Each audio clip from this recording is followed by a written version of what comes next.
Hello, how are you? So good to see you. So, this is my response to your video about how we never see each other because we don't see each other and we were talking and now we're not talking. And so here we are, we'll talk. And I've got some things to talk about as well as in response to the things you said. I have not watched Sons of Anarchy. I am aware of what it is. I am aware that the main character is quite tasty, and I'm aware that it involves bikers. So I just feel like that in itself is perfect, truthfully, to have an obsession with. I, along with you, am strongly obsessed with the Taylor Swift album. In fact, I am listening to it on repeat right now, making everybody I know listen to it, and I am that girl. I'm okay with that. Here's what I'll say about this album. Red, there was a really strong, emotional, intensity with Red. And what I am feeling about this album is almost like a more mature, in control Taylor. Like if you really listen to the songs that she's writing, I mean, it seems like she's taking control of um, the relationship and the way she feels about it, and she acknowledges that whoever this person is that she's talking to is a bad choice. But you know what? YOLO. I don't hashtag not serious. But it just sounds like she's more in control of the decisions she's making, and maybe she's sad that things are ending. But she's cool because she's Taylor. She's whatever. I'm Taylor Swift. What am I gonna do? I'm Taylor Swift. I am realizing that probably Taylor Swift is my spirit animal through the experience with this album. And I'm okay with that. So, along with that being an obsession I'm having right now, I am also obsessed with Lifetime.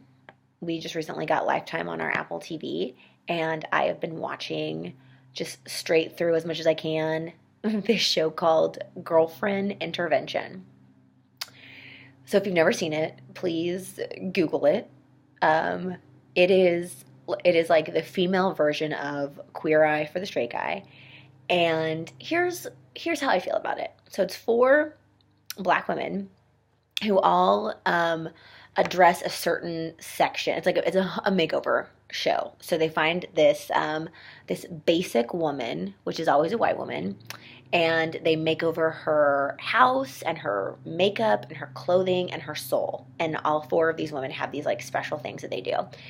And the tagline is, inside every white woman is a black woman just trying to get out, which I thought was interesting. And I think it's pretty stereotypical. They're doing this weird thing with stereotyping that I think is interesting. But one of the things I think is probably the most interesting about it that I've really kind of latched onto is that every woman that they've really talked to or they tried to fix, because they say that a basic woman is a woman who's kind of lost her way. She isn't taking care of herself. She isn't doing the things that women need to do. And then they talk about how in their culture, women always take care of themselves. Women always put themselves together when they exit the home. Women embrace their shapewear. They embrace their body type. They embrace the woman that is them. And they talk a lot about white women and how they feel about their bodies and how they kind of just let themselves go. And I have not watched a single episode without crying. I wouldn't call myself an overly emotional person, but I would say that I connect when things are emotional. And here's what I'll say about it. I think that it says a lot, or a lot can be learned from this show in regards they talk about loving your body, loving what it looks like and how it feels and what it does for you, and to appreciate your curves or appreciate what your body looks like. It talks about not putting yourself last on your list. They do talk a lot about women who have children who, kind of just forget about getting up and doing their hair and putting on nice clothes and, taking care of themselves. It's horrible and wonderful and fabulous all at the same time. And I've been trying to get everyone I know to watch it. So that's a guilty pleasure obsession I have right now. That is kind of fabulous. Um, Along with the Taylor Swift album. What else is going on in my life? Went and saw the cousins yesterday in Springfield, Jonathan and Kayla. Had a blast. Went to an at-home store that took over one of the old Kmart's and in Springfield, and I was like a kid in a candy store because I absolutely love home decor. I told my husband to buy me pillows for my birthday because that's where I am in life. That's where I'm at. And I'm okay with it. It's whatever. I'm a hot mom who likes pillows. Hashtag whatever. But we did watch Fury, the movie with Brad Pitt and Shia LaBeouf and the kid from Perks of Being a Wallflower, which is an amazing book and movie. And it was a really heavy movie. Like, I like action movies. I get behind things like that, but this was just really heavy. And I cannot even imagine, being physically at war. Like, I understand the greater term of being at war, and I understand, it just takes an amazing strength to be able to deal with or experience that kind of catastrophic experience and kill or be killed, or the amount of casualties and just the intensity and the savageness that is brought out of someone, I think, in a war type setting. And I've never been in a position where I could have gone to war, and I thank you for anyone who has served for our country in that kind of capacity, or in any kind of capacity for that matter, to ensure that we are home, are safe at home. But it just, one of my biggest fears ever is, of course, no one wants to be shot at. But in those movies where, I feel like it was 300, but they do that really epic battle scene where they shoot arrows into this massive mob of people. My biggest fear is that there's intense gunfire, or there are arrows and I can see them coming. I just don't know where they're going to hit. And I know they're going to hit somewhere. And that's just an intense fear that I have bubbling inside of me. So I thought I'd share that with you. Is that's something that's going on? What else going on? Today, I am going to tackle making wreaths for the first time, because Pinterest will be the death of me, and I'm just really on this strong indoor home, outdoor decorative, something or other that I'm doing. So that's what I'm doing today. And I just recently got this new lip gloss that I've been playing with from Sephora. I've got these friends who are, who embrace color.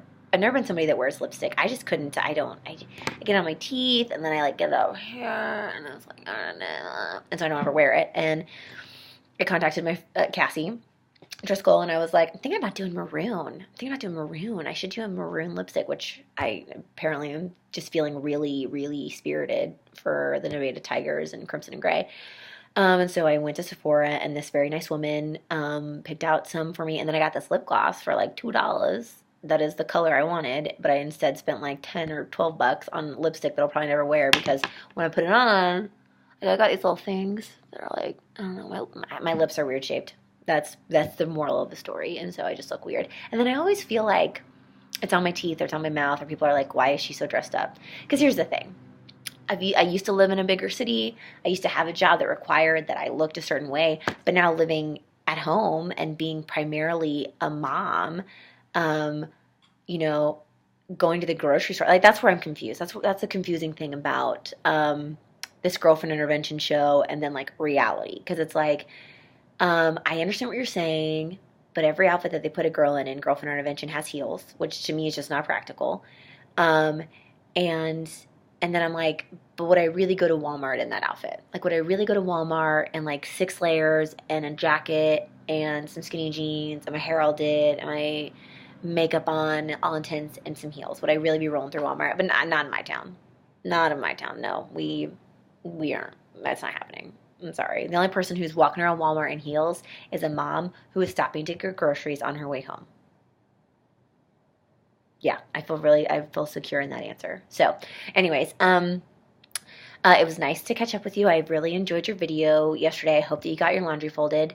That is not a weird thing that you do. I do that. Currently, there's laundry in the chair across from me that we'll see if it makes it done out to get done today. I mean, that's just, I feel like, and we were raised in the same home, so maybe that's, I don't ever remember that being how we did things. But I hope this is something that we can keep doing. It feels nice to kind of have this like uninterrupted time where I can just talk to you and tell you what's going on. I do think it's important that we address, if you've seen that new Daniel Radcliffe rapping video, I need to talk to you about my attraction to Daniel Radcliffe in that video, seeing as I am a Team Ron, pretty exclusively Team Ron. But I'll be interested to talk to you a little bit more. I will tell you that, just to close up the Taylor Swift conversation, loved the album. I can't really get behind Welcome to New York because it doesn't really talk to my soul. I haven't really gotten behind This Love.